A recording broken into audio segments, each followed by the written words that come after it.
Esta historia comienza en algún punto a mediados del 2009. En ese entonces nunca me había cruzado por la mente tener una imprenta. Mi interés estaba más bien centrado en el diseño gráfico, la fotografía y el arte. Conocí a Karina García cuando entré a trabajar al TEC de Monterrey por allá de noviembre del 2008.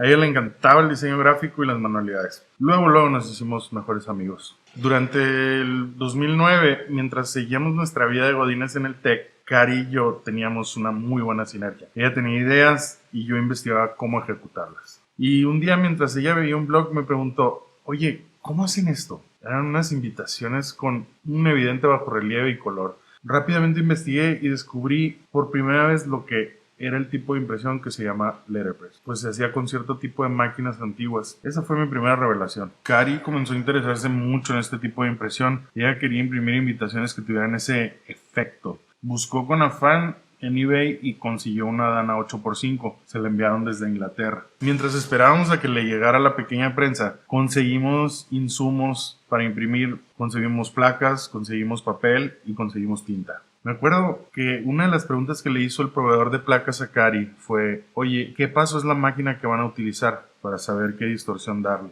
Híjole, no, le dijo Cari, así sin distorsión. Van a ser para impresión en prensa tipográfica en papel de algodón. Muchas gracias. El grabado que mandamos a hacer era un diseño con el nombre que ella había escogido para su negocio, Papelina, y mi nombre como artista o fotógrafo, Enrique Woodfolk. Se llegó el día de la prueba y pues intentamos de muchas maneras lograr una impresión en bajo relieve y no logramos ni siquiera descifrar dónde se debía montar el grabado. En nuestra inmensa ignorancia la montamos en las piezas de madera que venían con la prensa, o sea, lo que se llama en inglés furniture o en español fornitura. Bueno, no logramos nada que se pudiera haber considerado una impresión medianamente decente. Fue un baterete que después no sabíamos ni cómo limpiar. Después de esta gran decepción, como buenos neófitos, le echamos la culpa a la máquina y no a nuestra falta de conocimiento. Yo por mi parte decidí investigar más. Dije, voy a leer en internet todo lo que encuentre. Empecé a leer diario. Buscaba videos, foros, cualquier cosa que se me atravesara. Y rápidamente me di cuenta que estábamos en la cumbre de la estupidez, según la gráfica del efecto Dunning-Kruger. Yo le expliqué a Cari y le dije, ¿sabes qué? Esto que pretendemos hacer, imprimir letterpress, requiere de una enorme disciplina, constancia, conocimiento. Y aparte necesitamos conseguir más equipo, herramientas, insumos. Cari la verdad no estaba muy entusiasmada con la idea. Pues un día de agosto del 2010 íbamos por la calle Tapia cuando vimos una hermosa prensa en el ventanal de un negocio de máquinas. Nos bajamos para verla en persona y preguntar, y sin regatear ni cuestionar el precio, les dijimos que estábamos interesados y regresábamos al día siguiente. Jamás habíamos inspeccionado una máquina ni sabíamos en qué fijarnos. El novio de Cari, Oscar, se la compró y se la dio como regalo de bodas. Ellos se iban a casar apenas en marzo del 2011. Y pues aprovechando el regalo de bodas adelantado, nos apresuramos a resolver la logística para llevarla a casa de los papás de Cari, donde la prensa pues estuvo básicamente un año. En el tiempo que pedimos los rodillos y que ajustaban algunas piezas, Cari mandó pedir a Estados Unidos muestras del papel algodón de la marca Crane Letra. Todavía no teníamos resuelto el tema de las placas, pero aprovechamos una caja de grabados que nos habían incluido con la compra de la prensa y empezamos a hacer pruebas. Ya con el papel correcto y una prensa mucho más fuerte, hicimos varias pruebas y por fin obtuvimos un notorio e inconfundible bajorrelieve en el papel de algodón. Quedamos maravillados y convencidos. Y bueno, era septiembre del 2010, la idea de armar el taller, yo fantaseaba con ella, pero simplemente no era una realidad para mí. Yo me iba a regresar a Hermosillo en diciembre y ya, se acabó, dejaba Monterrey atrás, me quería ir finalmente a Nueva York a probar suerte como artista. Cuando se llega diciembre, Cari me lleva al aeropuerto y nos despedimos, ella lloró, digo, en parte porque me iba a extrañar, pero también porque para ella significaba no va a estar mi amigo en el proyecto del taller de impresión que me estaba ayudando y lo voy a tener que hacer sola.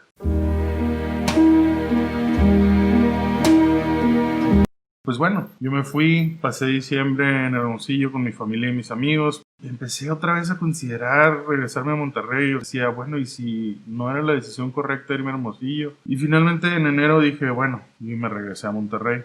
Ya estábamos Cari y yo otra vez reactivando la idea del taller y ahora sí estaba yo muy decidido a empezar. Nos decidimos por la tipográfica porque era algo así como neomexicano y pues simplemente nos gustó. Luego yo pasé todo el verano recorriendo el centro de Monterrey, centímetro a centímetro, todas las imprentas que pude encontrar, tocando puertas y buscando sacapruebas y tipografías de madera.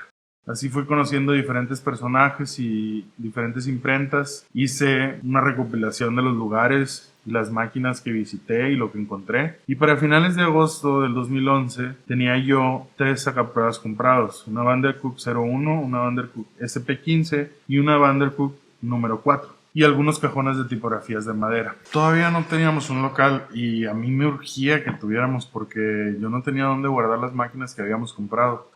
Afortunadamente en agosto del 2011 asistí a una exposición en una galería que se llama No Automático y al estar dentro del local, que en realidad era una casa antigua, dije, algo así estaría perfecto para nosotros. Platicando con el director de la galería me dijo que estaba a punto de dejar el lugar, o sea que si me interesaba me ponía en contacto con el dueño. Empezamos a rentar a finales de septiembre del 2011. Esta casa es donde estuvo alojada la tipográfica hasta el 2016. Yo inmediatamente me organicé para trasladar mis máquinas de los lugares donde me estaban esperando y empecé a limpiarlas y a restaurarlas. Me puse a imprimir unos pequeños carteles, que era lo que quería hacer. En particular, me puse a restaurar la Vandercook número 4, en la cual me tardé como 2 años realmente.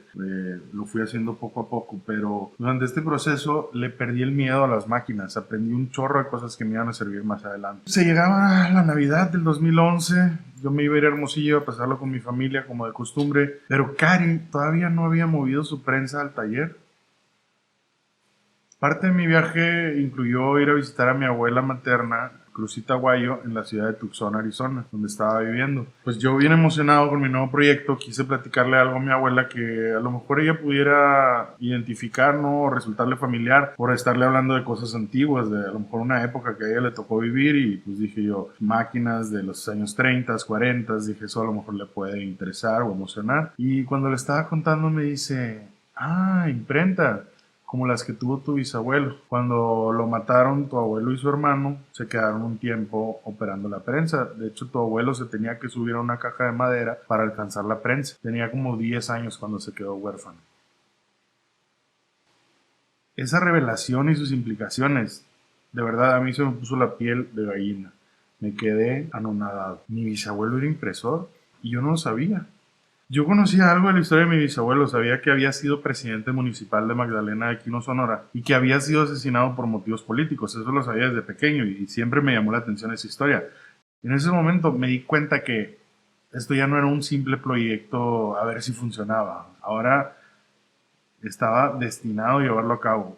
Pocos días antes de Año Nuevo, hablaba con Cari por teléfono y me dio la noticia devastadora de que no iba a seguir con el proyecto. Me dijo, ya está a punto de nacer mi hijo y me voy a dedicar a ser mamá. Y bueno, pues lo primero que vino a mi mente fue, nos queda casi un año de renta por delante en el contrato. El proyecto aún no es negocio y voy a tener que resolver cómo pagar la renta completa yo solo. Obviamente dividido entre dos, pues era más fácil, pero lo que yo quería hacer, los pósters, pues no era algo así como particularmente comercial y pues vaya, o sea, no es algo con lo que uno fuera a hacer mucho dinero. Y bueno, regresé a principios de enero a Monterrey, muy preocupado, dije, lo primero es, tengo que seguir con el proyecto y tengo que tener una máquina o una prensa de producción. Con las Vandercooks que yo tenía no iba a ser suficiente porque son muy lentas. Y si yo pretendía hacer trabajos como tarjetas de presentación y aunque no me encantara la idea, invitaciones de boda, iba a necesitar una prensa como la Craftsman de Cari. Entonces le dije, ¿sabes qué? De esta deuda, un dinero que me debía,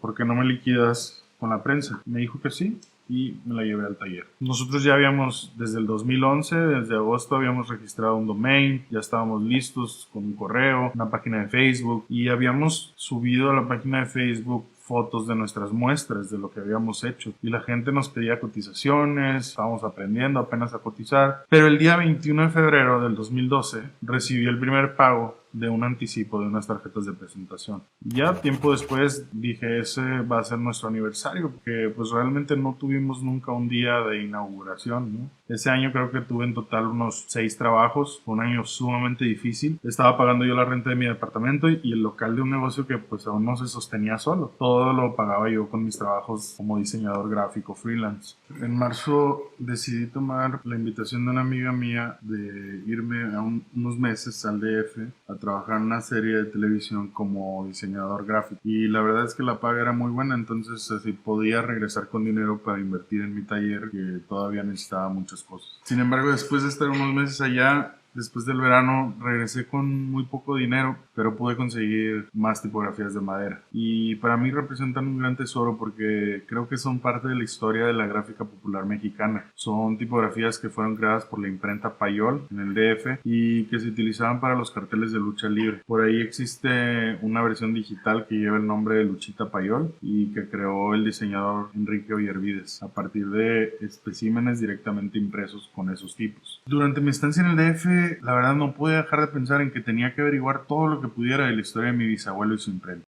¿Cómo es que nadie de mi familia me había contado antes de eso? O a lo mejor me habían contado y mi mente nunca lo registró, quizás. Comencé investigando en internet. Una de las fuentes que encontré que hablaba de él era Sonora Mágica, de Francisco Luis Bustamante, quien es cronista e historiador de Magdalena y de Sonora en general, pero radica en Hermosillo. En sus artículos mencionaba que mi bisabuelo Enrique había tenido un periódico. Para mí eso era una nueva pista a seguir. Tuve algo de correspondencia con él hoy y me contó que escribió un libro que se llama El crimen de los periodistas Clark y Woolfolk. Y ese es precisamente acerca del asesinato de mi bisabuelo. Estaba a punto de imprimir más porque la edición se había agotado. Yo rápidamente le pedí a mi mamá, que vive también en Hermosillo, le dije, cómprame unos ejemplares en cuanto puedas. Y a lo mejor al mes o 2 meses, durante julio, me llegó el paquete con el libro. Lo devoré en menos de 1 hora. Y empecé a tejer nuevos datos con los que ya tenía yo, a escribir nuevas fotos. Algo que de inmediato me llamó la atención fue que en la portada del libro utilizaron una fotografía que yo conocía de mi bisabuelo, pero no era exactamente igual. Alguien tuvo la idea de censurar o retocar la imagen de mi bisabuelo, específicamente una parte donde trae un reloj de bolsillo y trae una cruz suástica en la foto original. En esta versión está editada, no sé, posiblemente pensaron que la suástica necesariamente era un símbolo nazi en la foto y podría ser ofensivo para la gente, no sé, o controversial. Pero bueno, mi bisabuelo fue asesinado el 3 de octubre de 1928, por lo cual hubiera sido prácticamente imposible que él fuera un simpatizante nazi. Lo que trae ahí es una leontina para reloj de bolsillo con una suástica como símbolo de buena suerte. Durante mis tardes libres en el DF me enfoqué en buscar periódicos de la época de 1920 y tantos, buscando con el apellido de mi bisabuelo, y mientras mi amigo Luis Lope en Hermosillo, que es escritor, me estaba ayudando con la búsqueda del supuesto periódico también. Él me hizo el favor de ir personalmente a todas las bibliotecas que pudo, incluyendo la del Colegio de Sonora, del INA, la antigua cárcel, la Universidad de Sonora, etc., pero no encontró rastro alguno del periódico. Duró 7 meses más o menos buscando y sin frutos, pero el día 12 de octubre del 2012 me escribió Luis y me dice que encontró un documento en la biblioteca del Congreso del Estado de Sonora, lo escaneó y me lo envía adjunto en PDF. Por fin Luis lo había encontrado. Era el periódico de mi bisabuelo, era una publicación semanal y se llamaba La Revista. Logró mandarme el ejemplar completo en PDF escaneado. De inmediato lo leí todo. Uno de los datos que noté fue que el ejemplar que me mandó era el tomo 1, número 2, con la fecha del 14 de febrero de 1912. Al ser semanario, esto implica por lógica que el primer número tuvo que haber sido el 7 de febrero de 1912, es decir, una semana antes. Exactamente 100 años y 3 semanas después, el 21 de febrero del 2012, yo recibí el primer anticipo de la tipográfica. También encontré este anuncio en el semanario, pero lo que más llamó mi atención fue la tipografía del título, La Revista. Me parecía conocida, pero no estaba seguro de dónde. Me puse a buscar en las primeras tipografías que había adquirido en mi recorrido del centro de Monterrey y vi una en particular que se parecía mucho, pero ¿acaso sería la misma? Imprimí una prueba en la Vandercook 01 y lo escaneé. Después lo superpuse con el ejemplar de la revista. La tipografía se llama Cheltenham, apareció en 1903 y fue creada por American Type Founders. Del 2013 al 2017 la tipográfica creció mucho como proyecto y como negocio. Nos mudamos de aquella casita antigua a un espacio mucho más grande, en un edificio también antiguo. Pasó el tiempo y en el 2017, como ya es costumbre, iba a pasar la Navidad con mi familia y decidí aprovechar el viaje para una especie de peregrinaje a Magdalena, a buscar algún vestigio de lo que fue la imprenta de mi bisabuelo. Me acompañó mi papá y mi hermano. Estando allá, con la ayuda de mi tía abuela Carmen Aida, y gracias al conocimiento que ella tiene de la historia y la gente del pueblo, pude entender un poco mejor cómo fue el proceso de cambio de manos de la imprenta de mi bisabuelo. Después pasó a mano de uno de los hermanos de mi abuelo, Benjamín, luego a sus hijos. Con el paso de los años terminó en manos de los trabajadores de la imprenta. Pero bueno, yo estaba empeñado en conseguir algo. Me comentaron que dentro de la casa deshabitada tenían todavía algunas tipografías de la imprenta. Se reavivó mi esperanza. Entramos y efectivamente tenían tipografías muy antiguas de madera. No encontré en particular la tipografía Cheltenham, pero me llevé lo que fue posible y actualmente está resguardado dentro del archivo oficial de la tipográfica. También pude hacerme por medios un poco cuestionables de un letrero de la calle que lleva el nombre de mi bisabuelo.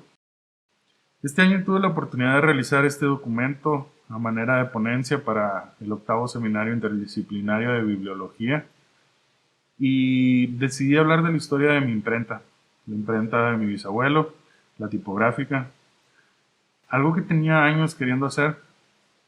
Durante la revisión del material no pude evitar pensar que todo es un ciclo.